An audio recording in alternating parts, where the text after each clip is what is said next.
Hi, this is Gabriel. In this video, I'll show you how to get email alerts whenever a Polygon wallet makes a transaction. So here we go.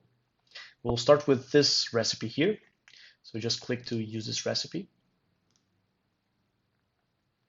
And then we'll need a couple of things to set up this bot. First, we need the wallet address that we want to track. So just gonna paste one here. This is a test one.